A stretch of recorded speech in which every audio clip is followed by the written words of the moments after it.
Kia ora tātou. Kia ora. Woohoo. Wow, who's that in the back here? That's great. We've got a fan base already, guys. This is fantastic.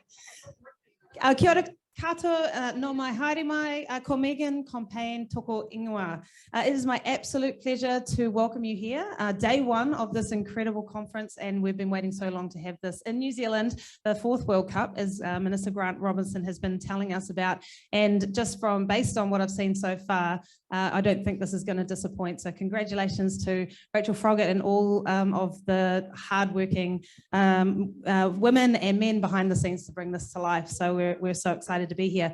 Just a show of hands, who in the crowd is from Aotearoa, New Zealand? Quite a few. Australians in the house? Not bad, not bad. Anyone from the wider Oceania region? Excellent, excellent. And I think I've got up on screen is Baklai joining us. So we have a pretty international group ourselves on stage here tonight, or today, sorry. But let me just have a quick introduction. Kia ora, Baklai. We'll come back there. So the purpose of today's session, called the landing, the general theme of today is to create connection and dialogue on important issues and opportunities that face women and girls in sport and recreation.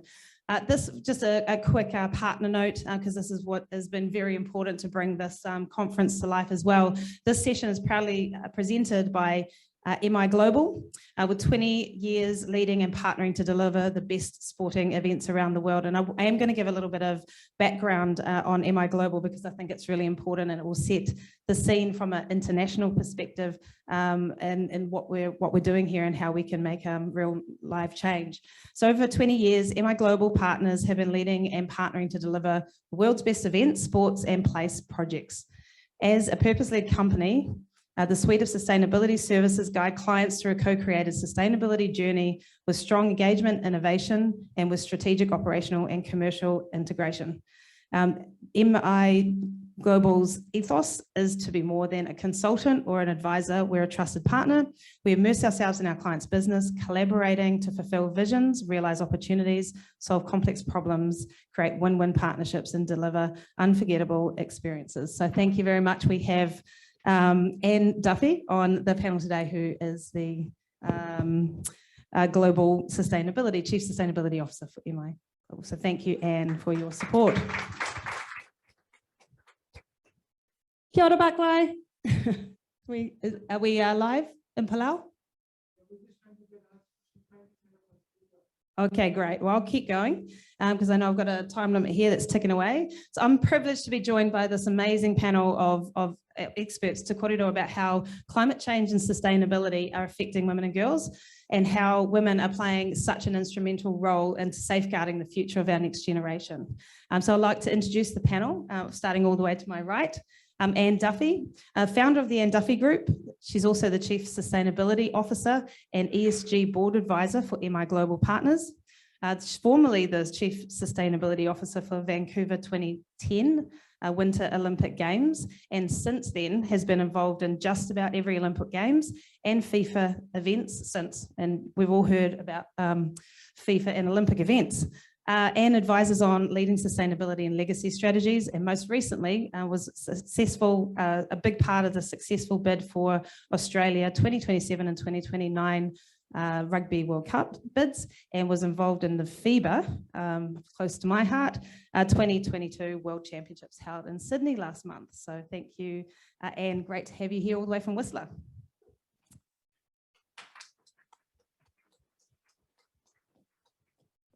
My next panelist, so I'm going to speak to, hopefully she can hear me, Baklai. Temengil. I'm going to read out her accolades because she's a pretty amazing woman. I'm really hoping we can get her sound up. An IOC member, a member of the IOC Sustainability and Legacy Commission, Minister of Community and Cultural Affairs and Secretary General for the Palau National Olympic Committee, also the Vice President of the Oceania National Olympic Committee. So welcome.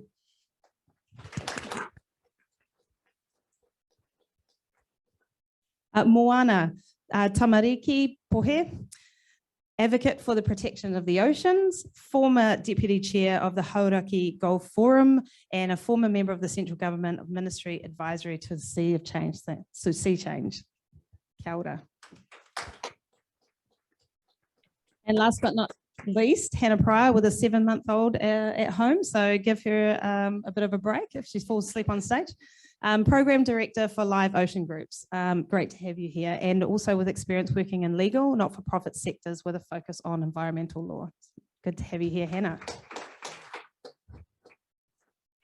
So it's been really fascinating for me even having this opportunity to connect with these wonderful leaders in this space, because it's something that I think we're all very passionate about. It. I think we all care, but it's just having an opportunity to understand how it all fits together and what role we can change, and with how sport can play such a major role in the way that we look at climate. And have the opportunity for sustainability going forward and the legacy that draws. So I did want to just start with you, Anne, probably a bit more of a macro level, what the role of sport. So drawing from your incredible and storied background, you've partnered with some of the biggest global sporting bodies in the world, driving sustainability probably at a time when it was still a bit of a buzzword. How would you describe the role that sport can play in the conversation around climate change and sustainability, and what the implications, and we've spoken about this a bit today, on how women can lead in this space? I love this question. First of all, I just want to say it's an honor to be here. This is my first time in Auckland, New Zealand, and on the territory of the Mana Whenua. Am I saying it right? I say it with respect for elders past, present, and future. I come to you from Whistler, Canada, on the unceded territory of the Squamish and Lillooet First Nations, who were the 2 of the 4 First Nations whose territories the Games occurred on in 2010 for the Vancouver 2010 Olympic and Paralympic Winter Games. And can I just say from my own experience, I've worked my career in sustainability and climate action.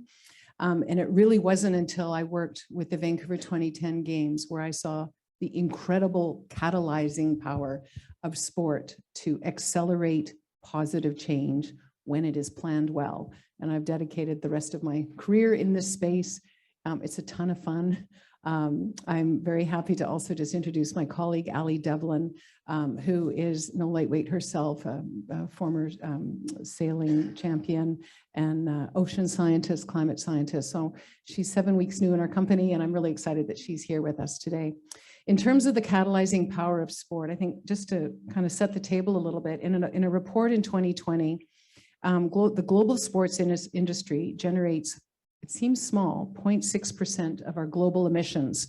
That's about 300 to 350 million tons of greenhouse gas emissions per annum. That's like a mid-sized country like Spain or Portugal. And when we look at our industry, that's everything from stadia to facilities to infrastructure to transportation services to supply chain to air travel to ground travel. So we are a sector that touches many other sectors. And what I'd love to leave with you today is that when a commitment to sustainability and a commitment to climate action with partnerships early enough, you're going to get the accelerator for positive change. What we've seen since my work with Vancouver 2010, so that would have been 2006 to 2010, we've seen the advent of the international standard for sustainable events, whether that's business events, cultural events, sport events, establish a global norm, lifted a lot from the best practice from Vancouver 2010 and London 2012. We've seen the companion piece within the Global Reporting Initiative.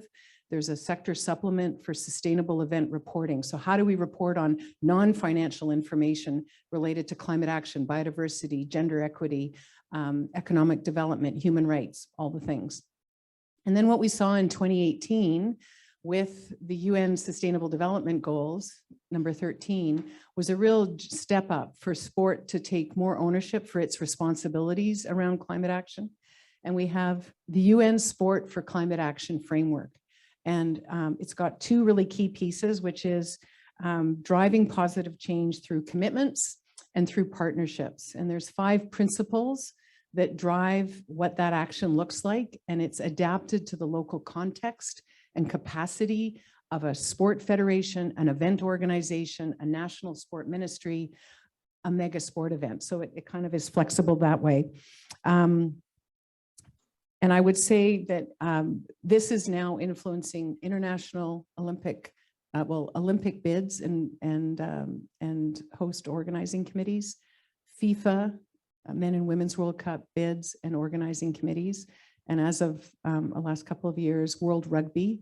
I can imagine this trend is just going to continue, where it's like, okay, we have to put a North Star on this, and we're going to see right action in this as a result. Finally, about the role of women and girls in this work. I have 2 daughters myself who are squarely in the Generation Z, born 2000 and sooner. And they're woke. They care about the future that they're living into. And we're seeing statistics in studies that when women and girls are in sport, they learn resilience, adaptation, and leadership. And with the professional development of the sport industry that needs to include sustainability literacy, we're seeing women in these positions rising to influence how we shape sport events, and legacy. I could go on, but I want to share time with others. So there you go. Thank you. And it was fascinating. I could listen to you all day. And I think just, just even those small things that seem so obvious, like back-to-back World Cups in different events and countries, so that you can maximize infrastructure and human resource, seem to make a lot of sense, doesn't it? So it's a thrill to meet you, particularly with all your experience. So thank you. I'm going to flick now to Palau. Hopefully you can hear me, Baklai, and thank you again for joining us. Great, you're here.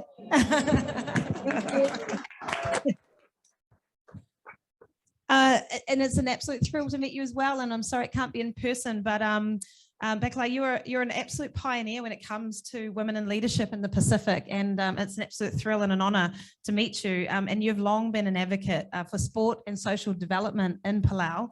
And the more I was reading about you and learning a little bit about Palau also, and you shared this information with me, you guys do a lot. You punch above your weight in terms of small islands that are doing a lot with regards to climate and sustainability. I wanted to ask you, being from a low-lying island nation and having sport at the heart of what you do, can you share with us, in your view, what's the greatest risks for sport, and in particular for women and girls when it comes to climate change in your area? Good afternoon, everyone. It's good to see everyone. And I apologize for not joining you in person, but I'm there with you in spirit. And before I go, I would like to also give my respect to everyone in New Zealand, the people of New Zealand, and the participants from the IWG. Thank you. In terms of the context of small island countries and the impact of climate change on women and girls, it's quite critical for us, particularly the need to engage with more partnerships to accelerate on the ground the need to make sure that we are able to work with mitigation and adaptation to climate change. Particularly the risk for girls and women is all the work that we have been doing. Sport has always been a masculinity, patriarchy setup, but in the past 100 years, particularly in the 1900s, where we can start seeing women participation in sport, and particularly when gender parity has been such a lead advocate in some of the major partners that we are partnering with in terms of International Olympic Committee participation in major events. And we're starting to see that. But in terms of the climate change impact for the Pacific, women and girls are key. They play such an important key role in mitigation and adaptation of climate change. There has been studies with UNFPA, UN Women, that in the Pacific, particularly when it comes to climate change, women and girls' impact on climate change are more natural leaders in their communities in terms of food security, agriculture, land impacts, and sea level rise, floods. And if we are not providing the right capacity of leadership opportunity for girls and women to participate in sport, in building their capacity. We're just adding to the challenges of our roles in terms of climate mitigation and adaptation, not providing those right tools and skills for women and girls that can deal with their challenges in their community and the impact of climate change. With that being said, it's such an important role for sport to play that role in terms of the opportunities that we can provide in training, in becoming leaders in their participation as athletes, coaches, administrators, and leaders like yourself, those that are participating in the conference, and for myself. The opportunities is here. We must continue on to engage with partners. We must continue on to provide that gender parity in terms of quotas, opportunities for girls and women. Particularly is such a need in the Pacific. And I must say, New Zealand is paving the way. Look at the World Cup, big hand to the New Zealand team. The new president of the National Olympic Committee, Lisa. These are great, the progression that we're raising the participation and level of women in the Pacific.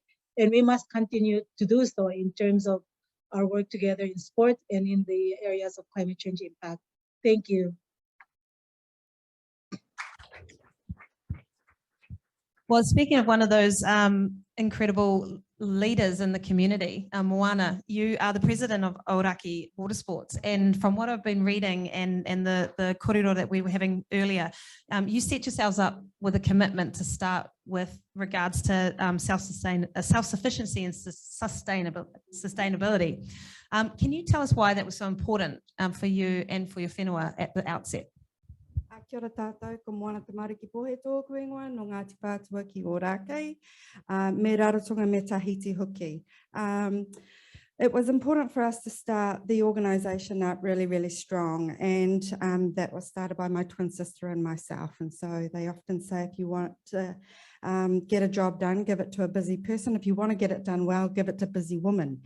And so we were really, really intent on starting it up with a values-based philosophy. We got told very early on in the piece that culture and sport don't go together, and we said rubbish, and drew a lot of strength from the likes of karate and jiu-jitsu and those that were really, really strongly based in culture. Now, my sport, or our sport, is waka, so waka ama, waka haurua. And that comes from being handed down the mātauranga and that philosophy from a long, long line of seafaring people. My grandfather was from Tahiti, and he brought with him all his knowledge. He was one of the last of the harpoon throwing whalers in Rarotonga, and brought that culture with him, and that was handed down to my father and in turn to my siblings. And with that, he always said, if you love something, you have to take care of it. And we love the ocean, and we have to take care of it. So when we set our organisation up, it wasn't a single prong, a single focus. It was about really encompassing all that needed to happen for us to live and love around and on the water. I'm Moana by name. My twin sister is Moana by nature. I don't paddle. I have never paddled waka ama. It is my job to be at the helm and to take care of the organisation and make sure every single paddler comes home safely. I also get to call some other shots, and those shots are always around the sustainability and the sufficiency of how we operate within our environment. I think as women, we also put the kaupapa at the centre. We often don't put ourselves at the centre. And when we put the kaupapa at the centre and that be the environment, everybody benefits. So I say we put the planet in the centre and the people will profit, not the other way around. When we put a huge focus on the commercial or the economics, someone is going to suffer. So for us, from a Te Ao Māori approach, it is a holistic approach to taking care of the environment that will take care of us. And we experienced that during COVID. In Okahu Bay, we saw orcas come in that had never been seen in the past. Stingrays, sharks, fish came back to the bay because it had time to heal, and that's what we're all about. Kia ora. Kia ora, Moana. That was amazing. Thank you. Side note, Moana was very nervous when she got it. That was incredible. But I love that. I think I could say that putting the kaupapa at the centre, that pretty much resounds or resonates with me with every female leader I know. So thank you for that. Hannah, we talk about sport having the power to change life. You're the program director for Live Ocean Sport. And we also talk about if you could create the reality you want to see, you'd do it from the start, right? And that seems to be what Live Ocean Racing have been able to achieve, which is incredible and so exciting. Before I ask you to tell us a little bit more about your mission, in particular of how this newly created organisation and sports team have taken not only both climate change and the health of our ocean to the core of your purpose, it has actually taken pioneering for women in sport. So before I ask you that, I've just asked you, could we please play the video? Live Ocean Racing is a sailing team committed to action for the ocean. Pete and I launched a team earlier this year, and the first campaign that we're taking on is the ETF 26 Grand Prix up in Europe. The team's led by Liv Mackay, and she's surrounded by some of Aotearoa's best sailors. We recognise the need to create opportunities for women in professional sailing and to really try and accelerate the pathway. Live Ocean Racing is a team with purpose in our DNA. Obviously, as athletes, when we enter competitions, we want to try and win, but we're also committed to driving action for the ocean. When we founded Live Ocean Foundation back in 2019, Pete and I recognised the power of sport and how it can connect people to some of the biggest issues of our time. The ocean is the life support system of our planet, but it's heating up, it's becoming more acidic, and it's really at a tipping point. As a team, we're on a mission to drive action for a healthy ocean because we know we need it for a healthy future. That makes me on a ocean racing team, even though I've never been in a boat in my life. Hannah, could you please give us a little bit more about that? It's just incredible work that has been done by some two incredible male allies as well for women in sport and climate. Absolutely. They are fantastic allies for women in sport, and they'd love to be here today, but they've just been sailing in the Sail Grand Prix in Dubai. Unfortunately, not winning this time, but yeah, they're wonderful They'll to be here work. soon though, won't they? They will be here soon, yes. We're in Christchurch in March. Yes, so Pete and Blair set up the Live Ocean Foundation in 2019 because they had realised that the platform that sport gave them to actually make a difference in issues that are really, really critical for our time was there. They had this opportunity to influence not only those within their sporting code, but also the wider public. I think sport provided an opportunity that they saw to reach people who perhaps weren't in this space already. So there's a lot of people who are looking at issues to do with climate, issues to do with the ocean, and they're interested.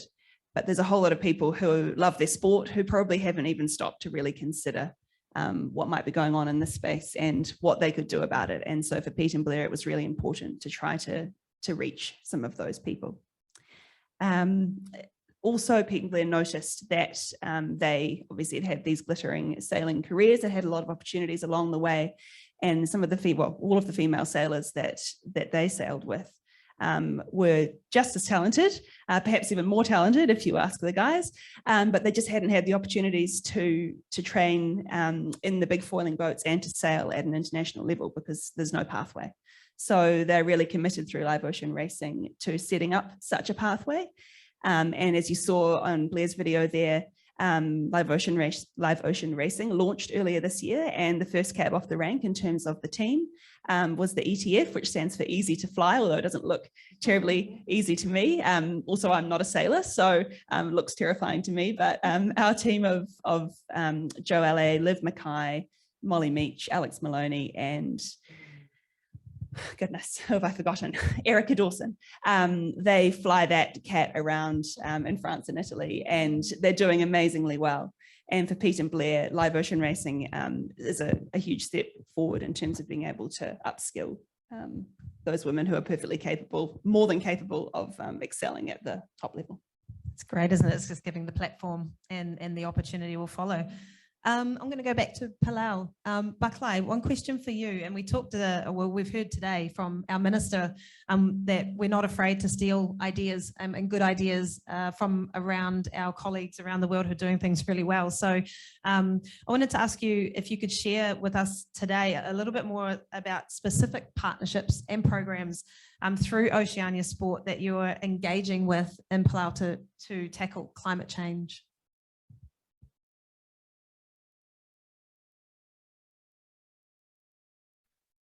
Thank you.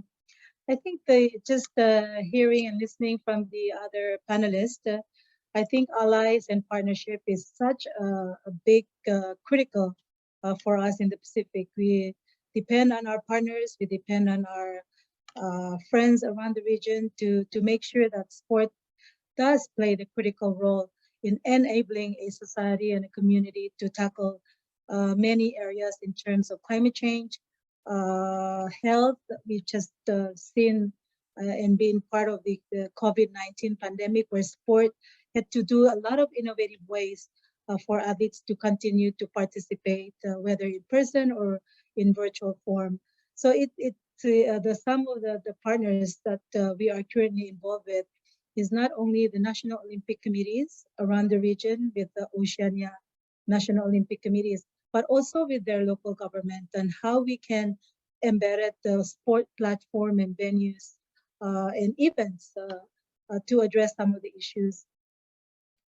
Some of the examples that we have is the Samoa Games in 2019, where it was the greening games, where there were a lot of education for young athletes and for the community to come together and clean up the community, do recycling, reuse, making sure that the whole game venue leading up to the games time, and after the game is really about the recycling and reuse of the challenges to reduce plastic. But also there were like 3,800 trees that were planted in Samoa at the time. So it's very critical for us to engage with organizations. We're working with the International Olympic Committee and the Sustainability and Legacy projects with our UN partners, what the IOC is taking forward in terms of 365 Commission that is chaired by our own Avita Rapila from PNG, making sure that the IOC has the partnership with UN in ensuring that we meet our sustainable SDGs through the sports program. So these are quite major events that we're taking forward because of our partners, our allies, that we can continue to work together and make sure that we monitor our partnerships, make sure that we do research is so important, monitoring the progress where we're at now. I think in terms of women and girls, we're still medium way, but we are seeing changes and impacts that is truly making a difference in our community. So partnerships and allies is important. Our partners with the National Olympic Committees, but also within their own governance on the ground, where we can really get a holistic approach and embedding sport as a coordination mechanism with the different stakeholders and partners. Thank you. And kia ora. And I think you talk about the Black Ferns being quite inspirational. I think the Fijian Sevens team have been that inspiration for me as well with their the performance at Tokyo and again at the World Cup this year. Yes, I think Fiji rugby has elevated the participation of women and girls, not only around the Pacific, but globally. And then with New Zealand is such it gives me goosebumps just to see many young women at the top of their game and how we can continue to raise their voice outside of themselves. It's so important for us to look at the women and girls in their sports participation, but who they are in their community and who are their network in the community. So that builds their resilience, it builds their partnerships, it builds a way forward for us to have to deal with all these challenges in the community, especially in the Pacific region. And it's true, I mean, look at all the women on the platform and women that are taking more steps with other partners. And we need to be aligned, we need to work together, we need to prioritize the immediate needs, the medium, the long term, and really seeing the impact and continuing to work in this manner with our partners. So it's really good to be part of IWG and then continue to harness where sport can play such a critical role in terms of meeting our goals and mutual goals with our key partners around the region and global. Baklai, thank you so much. And Moana, I just wanted to ask you, could you give us, you talked about kaupapa being at the centre of everything you do, it's the real purpose. Can you give us an example of one of the successes your organisation has had, in particular within the community when you're advocating for the ocean health? So we started with actually speaking to our elders, so to our kaumātua, about what would be an indicator of health for our bay. And they said hands in the sand and bums in the air collecting kaimoana or shellfish, because we haven't had shellfish in our bay for decades. So that would be a health indicator for them. So one of the successes with Ōrākei Water Sports very, very early on in the piece was to do a shellfish restoration project in our bay. And coupled with that, we lobbied through the unitary plan process to have all the moorings removed out of Ōkahu Bay. Someone once asked me, don't you like boats? And I'm like, do you really know who you're speaking to? But anywho, these boats are not healthy for our bay and we need to remove them. So we removed the bay and we have deployed 60 tonnes of mussels in Ōkahu Bay, and really hoping to revitalise and re-establish mussel reefs within Tamaki Makaurau. So the overall goal for Tamaki is 1,000 square kilometres of mussels that have been just completely depleted over the decades. And I think that is one of the things that I'll always be really, really proud of. It was a team effort. I'm really regretting that I didn't have a picture of my dad. So we had our waka double hulled, we had platforms put over them, we had mussels on the platforms, and we fed them into the bay. And the scientist that came with his geo mapping, he's standing there very, very proud of his geo mapping, and he says to my dad, "Matua, is this where they're supposed to be?" And my dad said, "No." That's mātauranga Māori, so that's observed and learnt knowledge that's handed down through the generations, and I have benefited from that knowledge hugely. Kia ora, that's amazing. Thank you so much for that story. We talk about the things that we're doing on a micro level, and I've rewritten this question 3 or 4 times, and I'm not quite sure how to say it. I'm just going to say it. I'm going to ask you, because when I saw that you're on the panel, I did want to ask you. You've obviously got a strong connection back to Australia as well. Give us your views, and I did ask if this was okay, I asked her this, on your take, in your words, on the recent Netball Australia protests, and in particular, I guess, when we're looking at player voice, aligning with their personal values, and in respect of protesting things that they have, say Gen Z, they have a lot more of an awareness and have a lot stronger sense potentially of self than we might have with regards to what they're happy to put their image towards. So greenwashing is a term that we're hearing more and more often, and particularly I think it's a concern for women in sport, because right now we'll take commercial partnership from anywhere that's offering it. And the stand that the Diamonds made in particular behind the first Indigenous player that they've had in 22 years was pretty phenomenal, the outcome from that. So I'd love to hear your thoughts and your words. I love this question too. Couple of things. One is, I mentioned earlier around the wild, diverse ecosystem that is the sports sector, and then the sport event sector, right? We've got national and local government, international organizations, we've got international sponsors, domestic sponsors, we have supply chains, we have community organizations. There's this really rich ecosystem that sport exists within. And now we have this maturation of, and I think Anthony Edgar said it really well when he was talking about the rise of women and athletes speaking about their sport. And albeit I was amazed to hear that it wasn't, it's been 40 years since the Athletes Commission even started, but look at what that is doing for women in the presence of sport. And when women have a voice, And it's not just women, I think it's men as well. And I also want to play a shout out to when we have authentic integration with First Nation partners. We had a best practice with Vancouver 2010 on this as well. When you start with clarity around what are the values that your partnerships, Baklai was talking about that as well. What are our shared values? And what are our shared principles? And that's going to drive our vision, our mission, our values, our recruiting, our sponsorship agreements, our supply chain agreements. And it's going to be lumpy, as it is right now in Australia, when this part of the equation is rising. But I can tell you, I've seen it elsewhere in North America and Europe.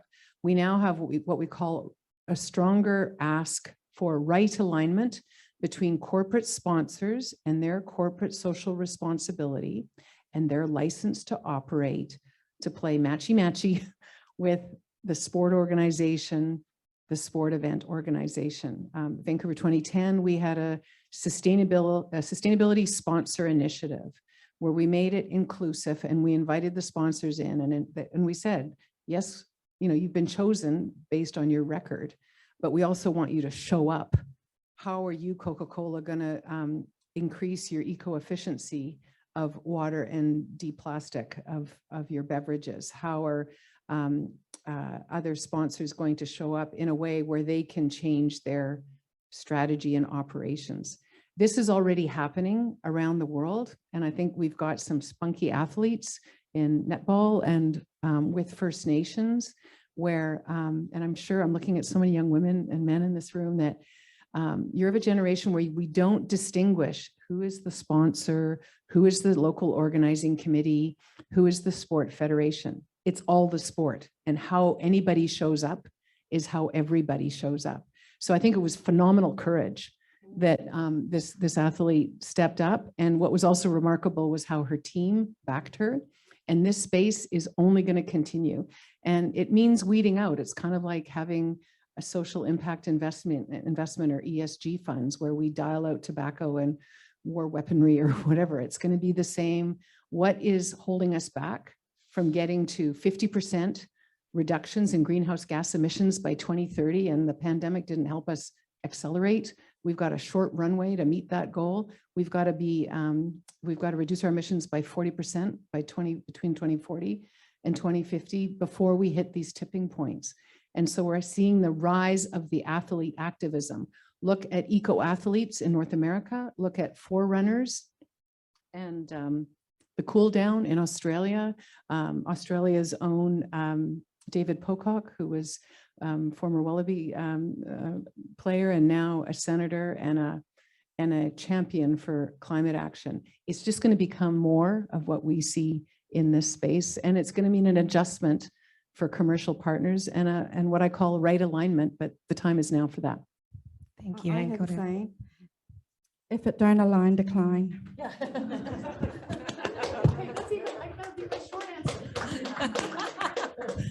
Oh, kia ora. That's I did ask Anne if she was comfortable with me asking that question, but it was the one that I really wanted to ask. So thank you, and thank you, Moana, put so eloquently and simply. And one other thing I heard today, Anthony, when he was speaking today, and one thing that he said was so simple.